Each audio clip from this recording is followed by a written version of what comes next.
Thank you guys all for being here today. Thank you for sitting out here and being with us. And Mike and crew, thank you for all that you do.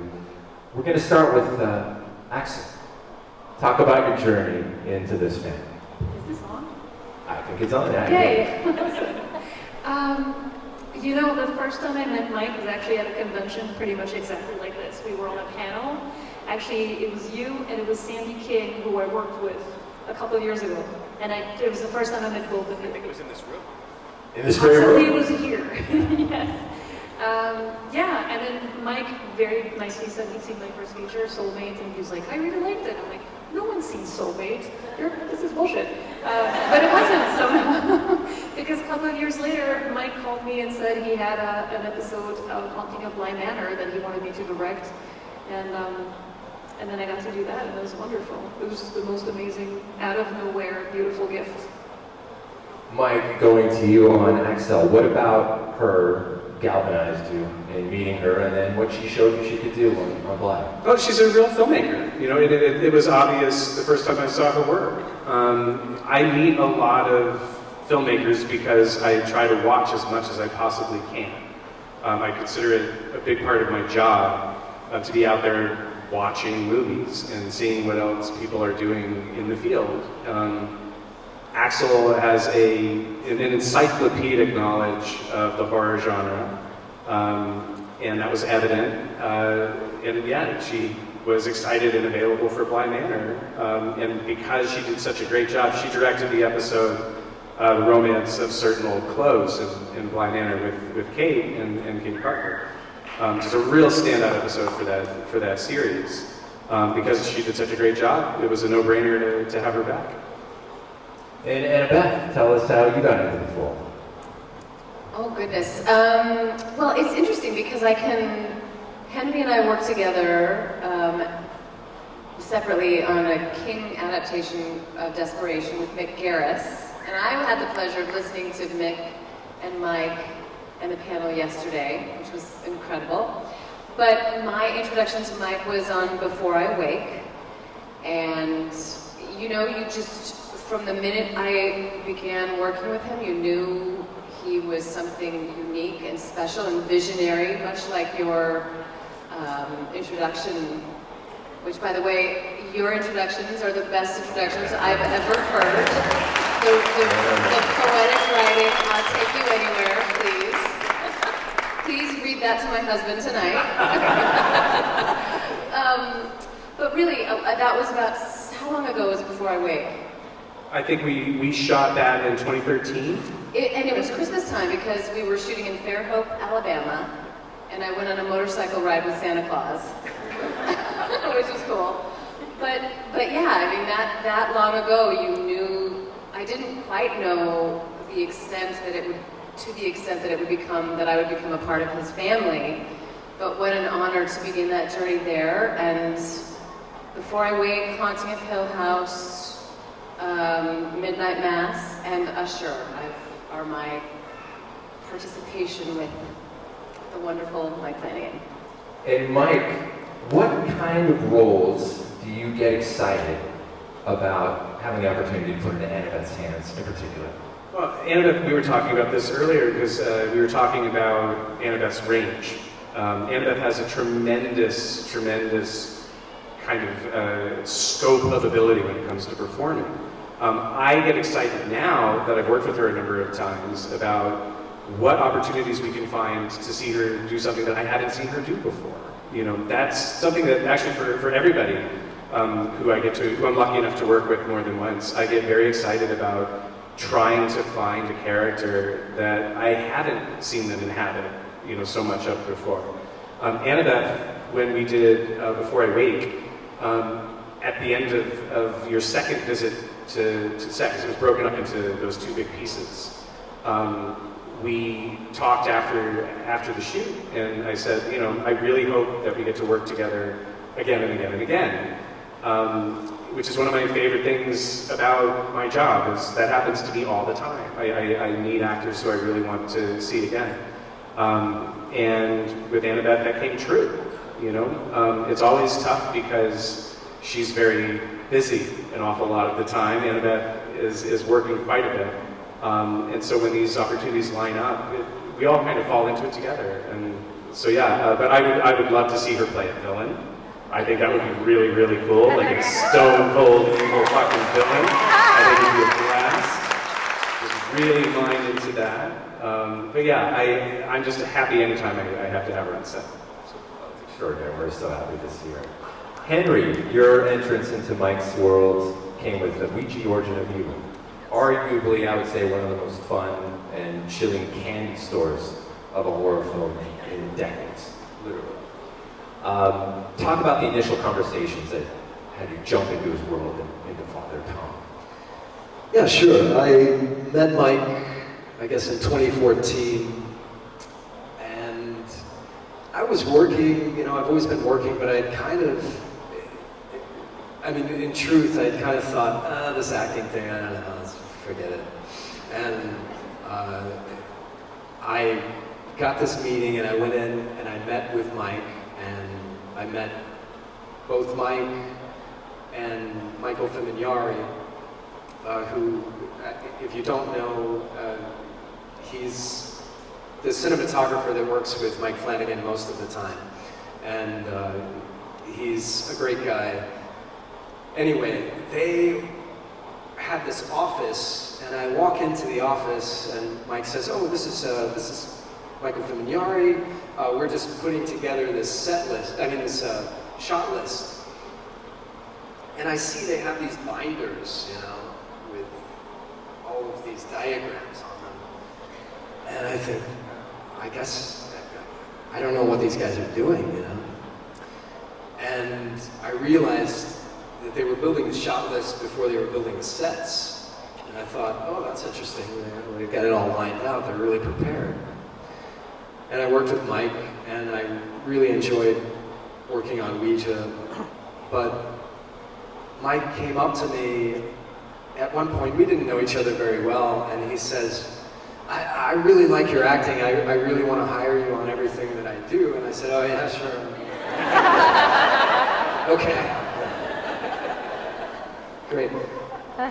And he wasn't lying, and I was really blown away by that. Because, I've been in the industry a long time, so you get a lot of Hollywood promises, but it's been great, and it's been wonderful to work not only with Mike, but with everybody that Mike gathers around him. And it is a family of sorts, and it's a collaboration above all, and it's a lot of fun as an actor, and he's given me a lot of great opportunities to be a lot of people that I normally wouldn't get a chance to play. Yeah, so thanks, Mike. But on that note, you and I are about the same age, about the exact same age. And my first exposure just to the magic of cinema alone was 1,000,000% through Henry's work in E.T. It must have been that of one of yours. What has that been like to be able to conjure these wonderful characters for Henry to play? I would imagine it would be incredibly surreal for you. Oh, it's absolutely surreal. One of the real joys of it, though, and you're absolutely right. I grew up watching Henry as Elliot, and I felt like I knew that boy. I felt like he was my friend when I was a kid. I identified with the character so much.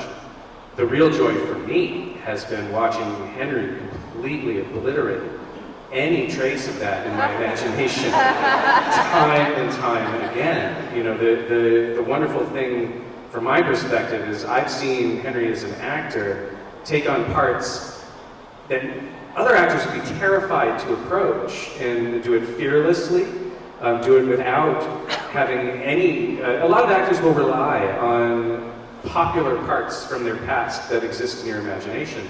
And Henry doesn't seem to ever let that factor into his process. He dives headfirst into what the needs of this character are. He runs the race in front of him. By the time we finished, we had such a great time on Ouija. I love that you called it a candy store. That's how it felt while we made it. It was just a hoot. But by the time we did Gerald's Game, and I sat in the room with Henry, not for the kind of infamous bench scene, but for the conversation after that, which to me is the most scary scene of the film. And I watched him do that. I haven't thought about Elliot ever again. You know? I was just amazed by what Henry can do. And so the joy for me is to put him into as many different situations as I can think of that stretch and test and challenge what he can do. And every single time, he's hit the pitch that we've thrown over the wall. So now it's just fun to come up with crazy pitches. But it's part of the joy with this whole group of actors. I don't want to see them have to repeat themselves, and I don't think they want to repeat themselves. They all want to do something different and fun. And every time, I think I've seen them kind of hit a fence or hit an edge of where I think they'll go. I've been wrong, delightfully so. So yeah, that's what the experience is like for me. There was a really good thought that I had because thinking about Henry playing father and playing father and playing father on whole different levels, and then comes Midnight Mass, and it's like, whoa, he's in a band now. He's a hippie hitchhiker. I adore Henry's performance of Midnight Mass for a number of reasons. It's amazing to me. The part was written very much taking pages out of my experience of my own day. What amazes me is you look at Henry Thomas in that, and then you look at him in Midnight Club, and then when you see him in the fall of the House of Usher, holy shit! To imagine that that's the same person is amazing to me. The same is true of Annabeth Gish. You know, when I look at Mrs. Dudley, and I look at Sarah Gunning, and I cannot spoil the way you'll see her in Usher, but again, holy shit. And this has been true. I love this with all of my actors. And also Kate Siegel. And Kate Siegel. She's here too. She's next. Part of the joy, and that's not even just, part of the joy of our marriage is coming up with the really cool new ways that she can express herself and kind of explore her limits as an actor. It's a real privilege for me to be able to do that. Let's get to Kate. Kate. So bored. Kate, meeting Mr. Mike Flanagan for the first time. Where was that? What was it like? Well, I am the only person who could say they entered the Flanagan family in a sexual way.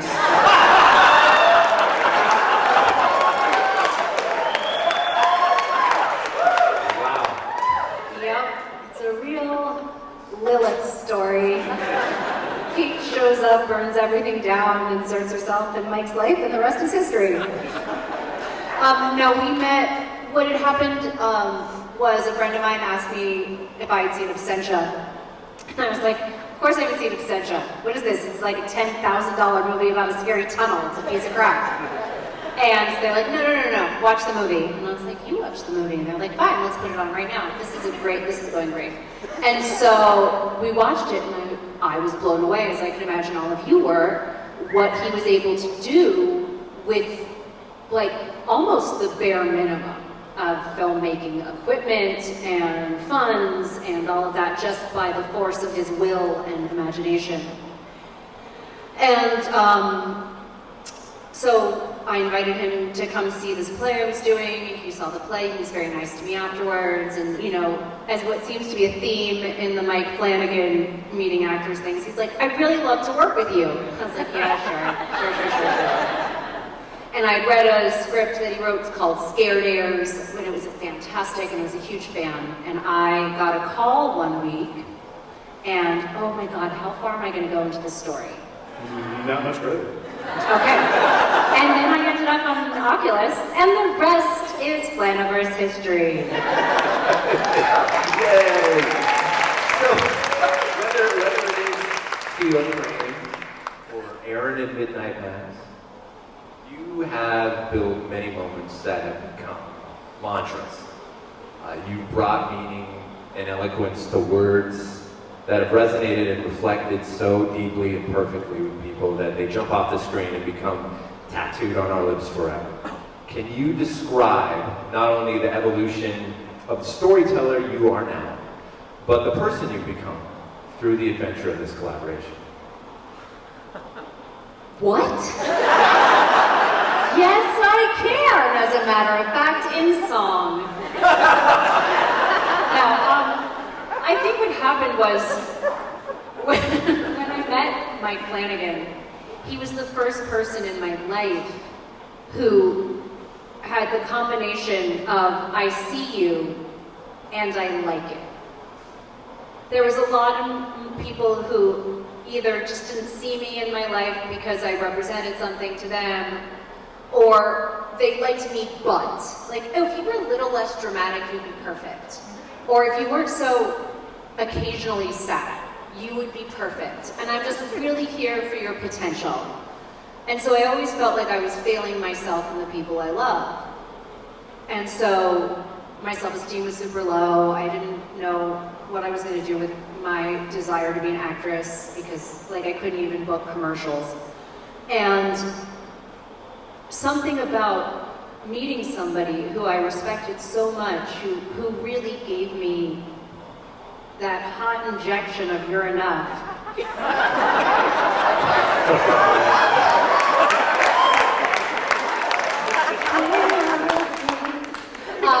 And so that, it didn't cure me of my sadness or self-loathing or weirdness or any of that. But what it did was it gave me a space to share it. And the more I shared that like, oh God, I don't always like myself, or I'm scared that other people won't get me or like me, or I don't feel normal in the world, more people were like, yes, me too.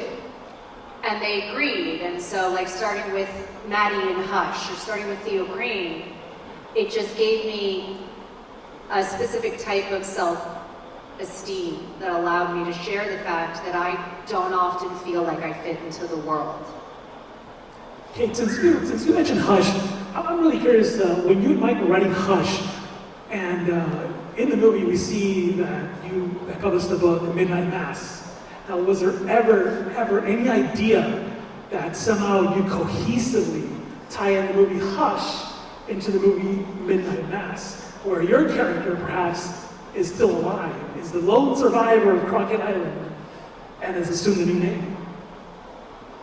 I mean, there is now. Yes! No, Midnight Mass was, at the time, Mike had almost given up on it, right? You called it the best story no one will ever see that you'd written? Yeah, by that point I'd been working on it for 5 years, so Kate was very familiar with it and had read it in a number of its incarnations, and I had pretty much figured it was over by the time we were making that. But I do like the idea that, like, okay, I'm with you. Let's imagine that Anara's character is pregnant with Maddie, who then also, isn't she also, wait, she's Jesse's sister, that's not gonna work. This is why I just say what other people write, or write things for me to star in. Or Annabeth to star, maybe Henry to star in. Thank you all for coming to my TED Talk. I think we have everything we need here. Mike, what is it about seeing the world through Kate's eyes that inspires you? I'm having a hard time seeing the world through Kate's eyes. I get it. You have to follow it up with something about a hot injection. Oh, Jesus Christ. So Kate has this Chaos Kate thing where she's like, oh, we're doing a Q&A, Chaos Kate will be there. This is what she's talking about. So, but yeah. I feel very uncomfortable in these moments, and this is what it looks like. But yeah, it's, you know, it's been a really fascinating thing because our lives became something that we shared both at work and at home. And we've now collaborated on movies and TV shows, but on children too, you know? And yeah. Thank you. Yeah. But yeah, it's seeing the world through Kate's eyes is part of the most exciting element of my life. It's a privilege to be able to do that. You know, that's for all of us that are in love with someone. You know, seeing the world through their eyes, I hope, is kind of one of the best things we have to look forward to, isn't it? So. Mike, what are the dynamics of the writer's room? Just from someone that I haven't worked in film, how does that work? Writers' rooms are weird. I didn't know really what they were like either, because all of my movies I wrote with one other writer or by myself. But a room full of writers getting together to talk about a story, that's, the first time I bumped into that was Hill House. And it was my first TV show. I had no idea what I was doing. It was already weird enough that I had said I wanted to direct all of it, which my executives are like, oh, really? Because I didn't know any better. You know, now I do. But they were like, well, how about your writer's room? And I was like, well, I guess we'll have to find writers and put them in a room physically together and discuss it. And the dynamic is different in every room I've had. It's a strange creative experiment whenever you have a writer's room. It's like having any group of creatives together. You have to figure out a rhythm that works for everyone so that they can express their ideas. You all have to be kind of growing in the same direction and making the same show. That's a really challenging thing. Sometimes it works better than other times. But yeah, the dynamics are very strange. And I've had writers' rooms that were electric and harmonious, where incredible ideas just came roaring up out of the conference room every day. And I've had writers' rooms that felt like we were all going to the dentist together. You know, it kind of runs the gamut. But some of the greatest things that that are in these shows came out of an offhanded comment that a writer had around the table. There's one of my favorite stories of that. We had a writer who I had hired because I'd read her blogs on no sleep, named C.K. Walker. We wrote, any of you guys familiar with Baraska, which is a really great creepypasta that she did. She was working, I think, selling insurance in the Midwest, and I said, well, if we're hiring writers for this show, The Haunting Hill House, she's a great writer. And they're like, well, has she ever worked on a movie or TV? And I was like, no, but her Reddit blogs are awesome. And we hired her. We brought her out to LA, and she came in, and her first day at the table, she was like, guys, this might be a crazy idea, and the idea she pitched was the concept of the Red Room, day one. And so things like that can happen. You know, I've been thinking about that show for years, and nothing like that had ever occurred to me. So sometimes some of the most iconic and kind of defining elements of it just come from someone sitting at a table. In this case, her first job writing professionally, and she just put it up there and sat back, and it changed the whole show. But it is also true that Axel's she's a visionary. And when Mike smells that in the world, he loves it. Because the point of view, thinking of if you can imagine the pressure that it must have felt to walk into the sequel of Hill House and be handed the episode with the director's wife. That's a lot of pressure. And I would say that 70% of directors would play that safe, and 30% of directors would maybe lose their minds. And you did neither, I hope. do remember the first time you walked into my office, and it was the first time I met Kate, and I just met Katie Parker, who walked in, gave me a big hug, and was like, oh my God, I'm so excited to meet you. And then Kate walks in, same thing, big hug, but then she gave me that look like, so you're doing this, huh? I did not. I wasn't going to let you off the hook. We went in that, through and through. We would curl up in bed together, and you would explain to me and show me your, not in that way. It's not another injection in any way. This is on set. I was in a bed on set because of being very sick as a character, not a person.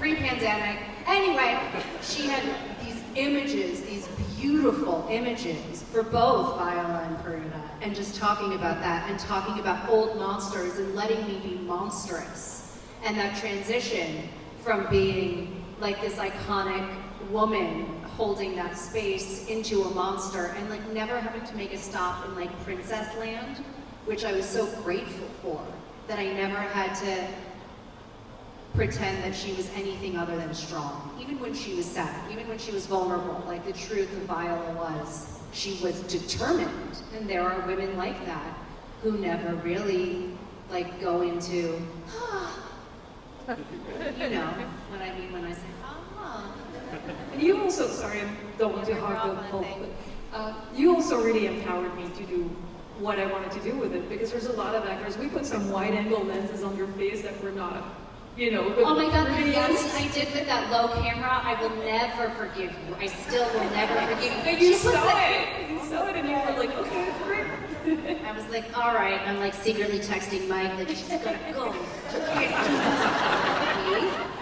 But it was, you were right, because it was the right image for the right moment. And I hope you're not still keeping those regrets. I don't know. No, But you let me do it, and it was wonderful. There's a lot of actors who would. I'll do it for you anytime. Always. Annabeth, you are a master at nuance and subtlety. A lot of, on your shoulders, I find, a lot of the misdirection and the many mysteries in the episodes and shows that you've been a part of.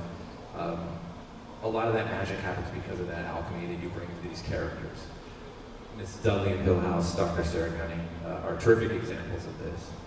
What is your process of navigating that storm as a storyteller when it comes to dealing with fantastical things? I just want to take you everywhere with me. I really do. I'm just enamored. Gosh, you know, so much a part of the creative process, I think, is what's on the page. It begins there, and then it extends to the confidence and the space you're given by your director and your co-workers, your fellow artists, and the alchemy of what happens when all of that, when you feel, it's just like family, and we all know it when it's relationships or something that's in flow or something that feels safe, where you can either be yourself or go beyond yourself, so that magic comes out. And I think, you know, Mike, you've done such an amazing job of giving us all, making us feel safe, even in places that where we haven't gone before, you know.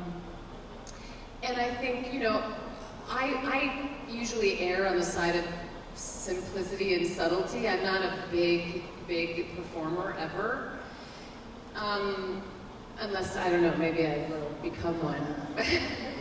I don't know. But Yeah, be careful what you say. yeah, exactly. But I think whether it's Mrs. Dudley or whether it's Dr. Gunning, there's something I really like to have it grounded and honest, and anything that doesn't feel honest to me, you know, I know it in a minute, and so does Mike, and so does Kate as my scene partner in Midnight Mass. You know, if something feels fake, you just don't go on. You know, I don't like, you know it. Uncomfortable is one thing, but fake is another.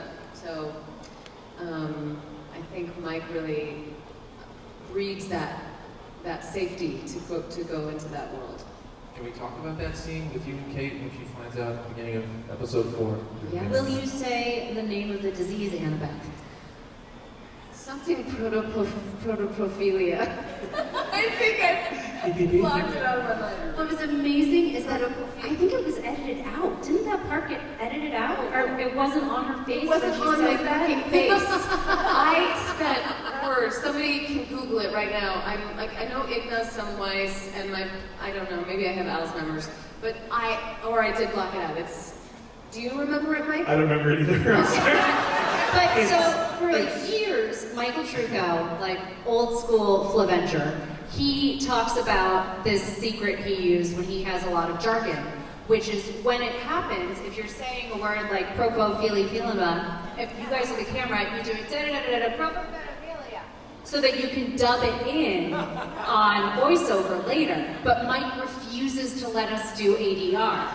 And so the joke we're making here is she was on camera saying it so many times, but in the actual show, it could have been just put in after the fact. It wasn't even on my face when I'm saying this monster medical term. And I remember I was like, God damn it. No, I'm kidding. We played it in a high wide to establish the room. Ugh, gross. But what about us, Michael? What about us?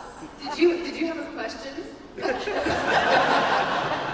But that is my favorite character from Midnight Mass, because Dr. Saragani, she is the one that pieces together, you know, that, hey, there's something going on with the blood, EPP, you know, exposure to sunlight, and she unravels the mystery of Crocodile. And so, to me, she's the unsung hero. I'll take you with me too. You guys are my favorites. Henry, I mean, we've talked a little about your different, your wildly different roles that you've taken throughout all of Mike's work, whether that's achieving so much nuance through mounds of prosthetics, even drastically changing your character, taking on Jack Torrance, taking on a hitchhiking rocker. Perhaps, and it was mentioned earlier before, one of the most daring transformations, and definitely one that had us breathless, it was mentioned in Gerald's Game, with the fantastic Chiara Aurelia alongside you as your scene partner. Extraordinarily tough scene to watch. I can only imagine it was even tougher to bring to life. And I was wondering if you could just talk briefly about that experience of trauma and finding that darkness as a character, and what Mike did on set to make you feel safe enough to take yourself there. Sure, yeah. The character of Tom in Gerald's Game is a particularly despicable fellow, and I liked it from an artist's perspective of looking at it as a challenge. But when I actually got my boots on the ground, as they say, and I had to do the scene, and I started thinking, oh, this girl is 14 years old who's playing this role, and I have to, as an actor in the scene, I have to sexualize her at some point in order to make this performance convincing. And I never really had to do anything like that before, in terms of drastically taking myself out of something and putting someone else in my place. Right, and as an actor, that's what you do. But I had never been confronted with it quite so harshly, I suppose, right? Because it's all well and good to say, yeah, I'll do the part, sure, and I'll be there, but you get there and you realize, and all credit to her, she was fantastic in the scene as a young actress, taking on that very brave role of someone who's abused by someone that they trust very deeply. It's heartbreaking. So you do these bits as an actor and you walk away and you kind of say, okay, I'm done with that bit. I hope it's good. Now I'm gonna go home and I'm gonna leave the work at work, and I'm gonna go home and I'm gonna do whatever I do, whatever that is. Very difficult to do with this. So I took the wrong way of dealing with it, and I just, after we wrapped, I went out and I drank myself into a stupor and fell over and hit my head on the nightstand at about 2 o'clock in the morning. And then I had like a bruised eye for my next couple of days at work. What this taught me was not to solve my problems with alcohol, but also is that, you know, you have to pay attention to what's in here a lot as an actor, right? Because that's what you're putting out there. But also, you can be affected by those things. So you have to be very careful. It's not something that I would jump into doing again, like playing a role like that. Yeah. I mean, I like the work and I like the piece, and I think it's very important. It's a great scene. It's a great couple of scenes. But I don't want to go back there. Yeah. But to your credit, though, Henry, you make it's human and watchable in an unwatchable. You know what I mean? So that amount of humanity that you invested in it and the torture of it makes it watchable. Indeed, yeah, and I'm proud of it for that, and I really like the performance, but I felt gross. I felt gross for like weeks after. I feel gross thinking about it right now. Yeah. Well, on a lighter note, Midnight Club, Freedom Jack. An amazing character to see you play. And what a great scene of dialogue, too, between you and Alex Esso in the back of that car, all rapid fire. It all had to do with rhythm. It was immaculately done, hanging on every word. How was that to shoot? That seems like it would be extraordinarily fun and really kind of a lot of choreography going on there. Yeah, there was a lot to it. We were filming it all like in a car with a green screen around, so we were doing everything at once. So it was kind of like a one-act play in that sense. But Alex is fantastic. By the way, Alex would have been here, but it's my fault that she's not here, so I apologize that you didn't get a chance to talk to her. Because He murdered her. She's wonderful.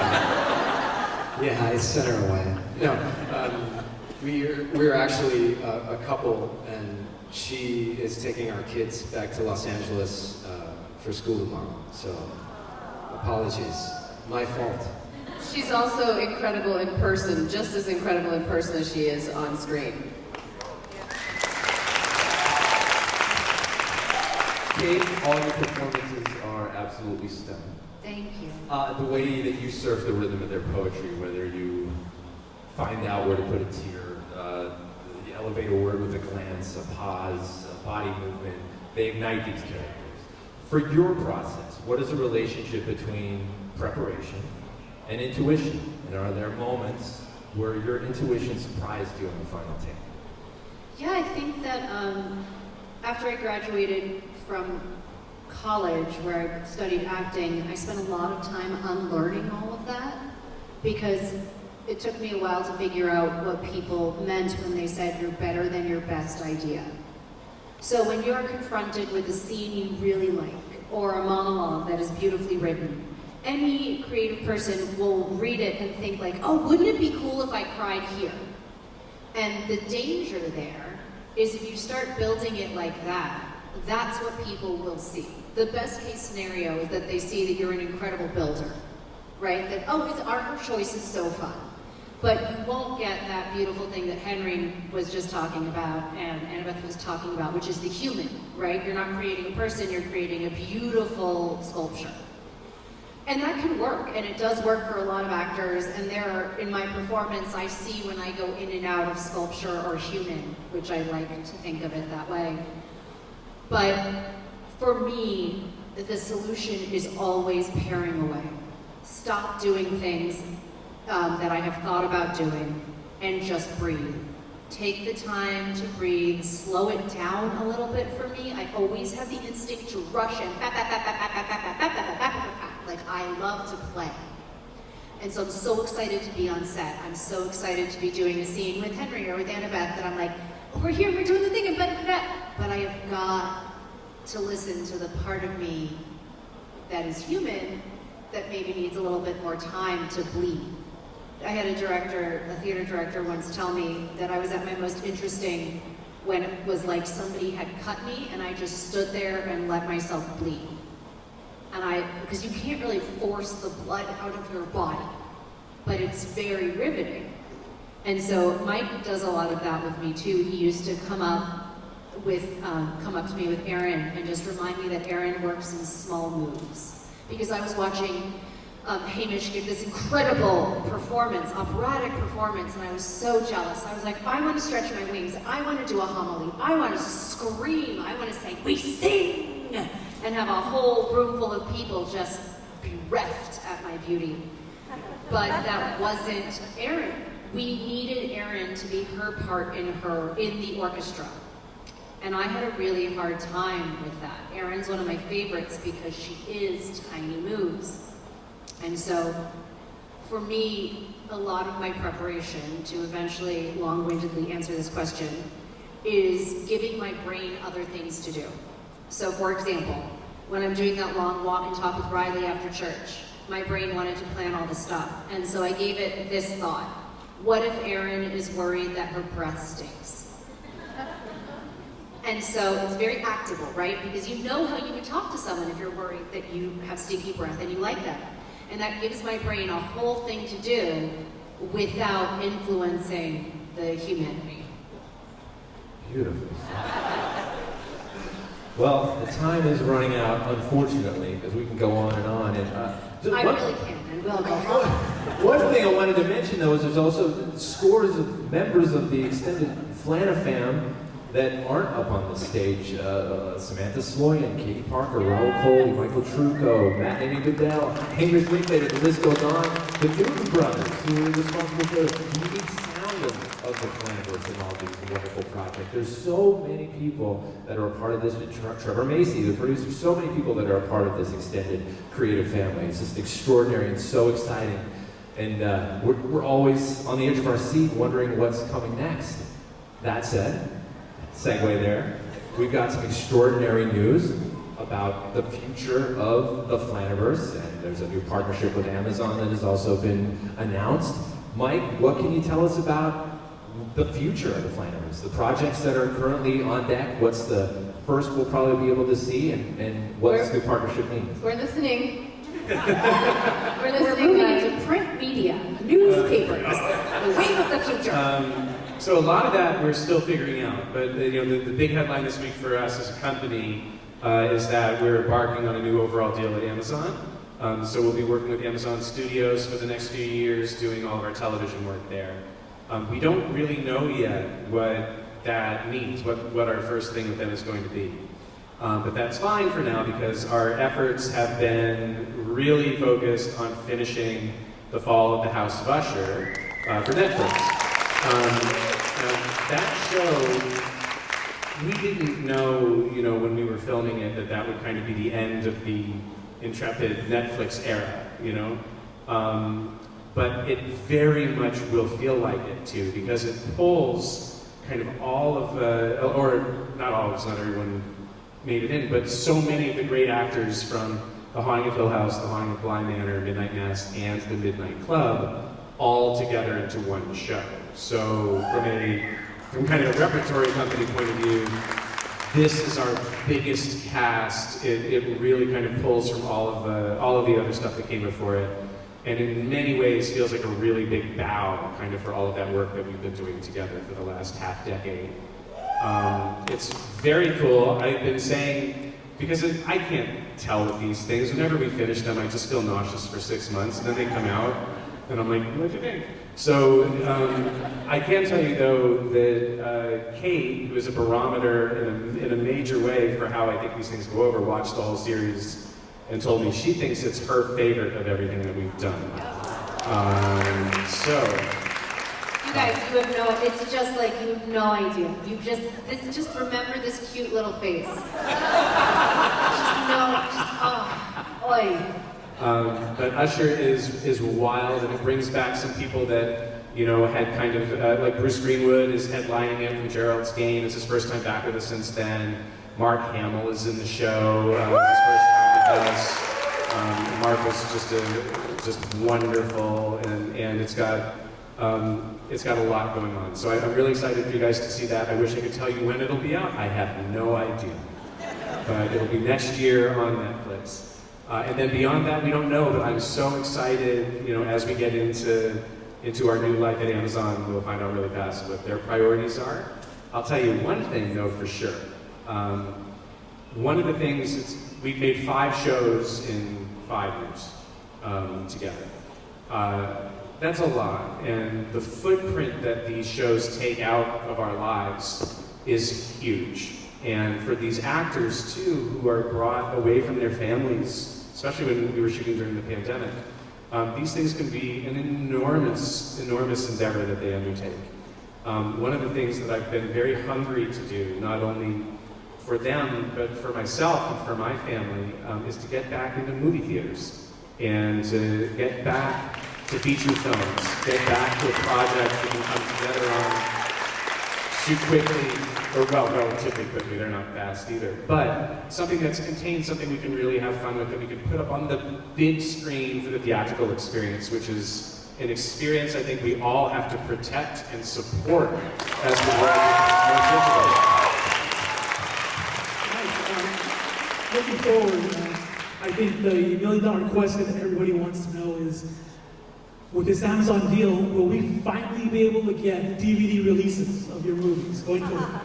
So Amazon releases a lot of their stuff on physical media, which is awesome. And I've been trying for years to talk Netflix into releasing the Netflix originals. I think those conversations have actually advanced from where they started. My whole plan with it was to just take a page out of Andy Dufresne's book in Shawshank and send them a letter once a week until it happened.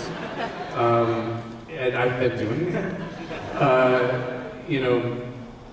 Those shows stay with Netflix.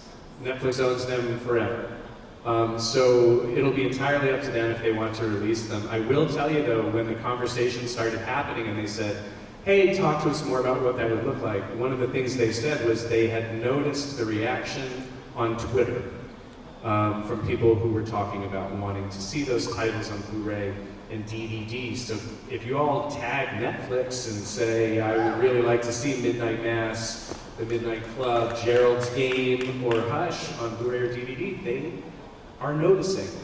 I hope that happens. But I think for all the new stuff we do at Amazon, I am very confident that those will be available on physical media. I think the first thing is Kate in Space.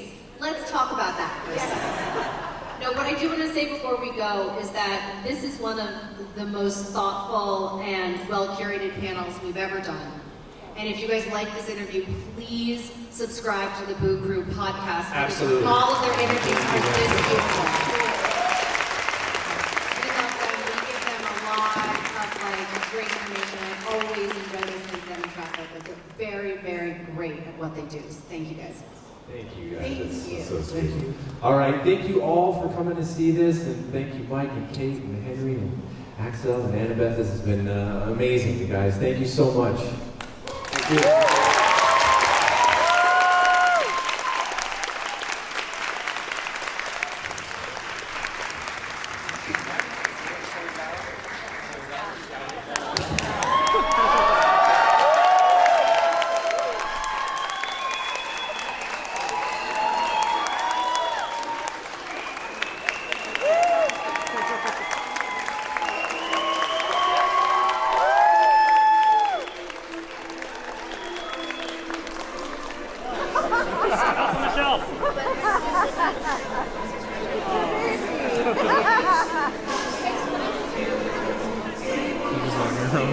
Thank you so much.